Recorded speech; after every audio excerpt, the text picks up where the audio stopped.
و یو باچا وخه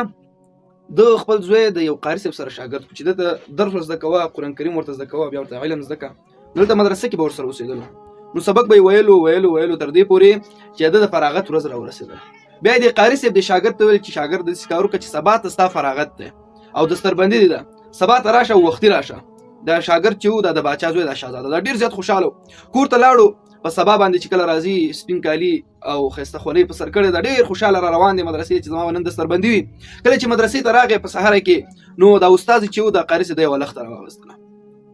راواغېستله او دا خپل دا شاګرد چې و دا ډېر وخت جد سره درس ویلو او بیا د دستربندۍ موقع نو دی ووهلو او دومره ډېر ووهلو چې د باندې وینه راغله وینې شولو بدن یې وینې شو نو د هغې نه بعد دا ماشوم ډېر زیات خفه شو پریشانه شو او ژړل یې کور ته راغی خپل پلار ته یې شکایت وکړو پلار یې باچا و نو پلار ته ویل چې باچا صاحب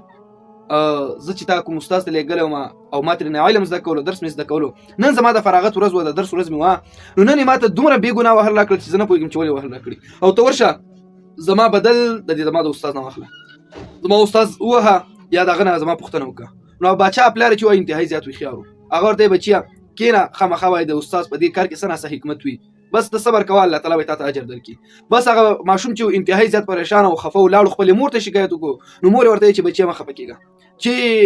ستا پلار دا خبره کړې چې هغه د ریاست باچا دی نو مونږ ستا د پلار په مقابله کې څه خبر نشو کولی چې پلار دې ویلي چې د استاد په دې وهلو کې به د خامخا څه حکمت و نو څه پکې شته بچیه صبر کوه خو دا بچی لاړو یو کوټه کې کېناستېدل او په دې سوچ کې او په دې کشمکش کې چې زه به د خپل د استاد نه دا بدل څنګه اخلم او دا سوچ کې پروت او ډېر زیاته غوسه ورته راغله چې زه بې ګناه وهلم زما ګناه معلومه نه وهلې راکړل په دې سوچ کې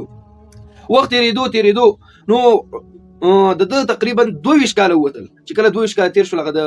کوم ماشوم چې و دستربندي چې و دا ماشوم دا باچا دغې زمانې هغه وفات شو چې کله وفات شو مړ شو نو دا بچی د شهزاده چې و نو دی د هغه په ځای باندې باچا شو 22 کاله بعد دی چې کله باچا شو نو لاولنۍ فیصله یې دا وکړه چې تاسو لاړ شئ ده خو په هغې وخت کې د لاسه څه شی نشته کېدل ځکه چې پلار یې باچا و نو لاولنۍ فیصله یې په دربار کې دا وکړه چې زما هغه استاد راولئ زه چې زه بې ګناه وهلی یم د دستربندۍ په ورځ زه د خوشحالۍ په ورځ باندې بې ګناه وهلی ورشئ زما استاد راولئ کله چې عسکر ورپسې لاړل استاد یې راوستلو نو استاد یې په دغه وخت کې انتهایي زیات بوډا شوی سپین ږیری شوی او کمزوری کله چې راوستلو نو استاد ته وایي چې اوس جواب وکړه چې په هغه ورځ باندې زه تا بې ګناه ولې ووهلم او ما درته ژړل چې مه مې وهه او تا ووهلم څه وجه وه چې په لښته دې دومره ډېر زیات ووهلم چې په ما دې وینې راوستلې دا استاد ورته وایي چې زه جواب درته کوم او د الله تعالی نه ډیره زیاته شکریا ادا کوم د دې خبرې چې ما الله تعالی ته بار دا سوالونه کول چې الهه ما ته اوږد عمر را نصیب کړي په دې خاطر چې زما د عمر اوږد شي او زه پوهېدم چې ته خو شهزاده یو ورځ به ستا پلار وفات کېږي او د هغه په تخت باندې به ته کښېنې ته به باچا کېږي او ما دا ورځ د الله نه غوښتله چې ته باچا شي او زما دومره عمر شي چې بیا مې تا سره ملاقات وشي او ته د ما نه د دې خبرې پوښتنه وکړي چې ته ما بې ګناه ولې ووهلې وایي ولې دې ووهلم وجه څه شی وه سوالونه دې ولې کول چې زه دې وهلم باچا صاحب ورته وایي چې دا 22 کاله تېر شول او ما ته وهلی وي بې ګناه او ستا په زړه کې تر اوسه پورې ما ته کرکه پرته وه او نفرت دې راته پروت و په زړه کې او غوښتل دي چې خپل بدل رانه واخلې خو وس دې نه رسېدلو خو چې کله دې اوس ورسېدلو زه دې راوغوښتلم همدې خاطر ما تا ته وهل درکړل بچیه چې سبا ورځ به ته باچا کېږې دا ریاست به تا ته پاتې کېږي ګوره چې بچیه په چا باندې ظلم ونه کړي که په کوم غریب او مظلوم باندې ظلم وکړو دا مظلوم او بیچاره کس خو تا ته په زړه کې ورته ساتي خو څه به درته ویلی نه شي تا نه خپل بدل نشي اخیستلی خو د قیامت په ورځ به بیا د الله پریز د ګریوان نه رانیسي ګوره بچې ته خو اوس باچا شولې په چا باندې ظلم ونه کړي دا ماشوم چې و دا شهزاده دا پوه شو چې ښه زما د استاد په دې وهلو کې دومره لوی حکمت و ما ته دومره لوی درس راکړو چې زه صرف لږ بې ګناه وهلی یم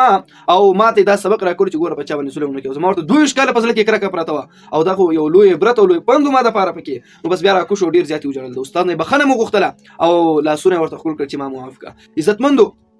موږ ته به استادانو دا کیسه کله کوله ویل به یې وایي چې که استاد شاګرد ووهي یا ورته په غوسه شي یا ورته په قهر شي نو په دې باندې استاد مه رټئ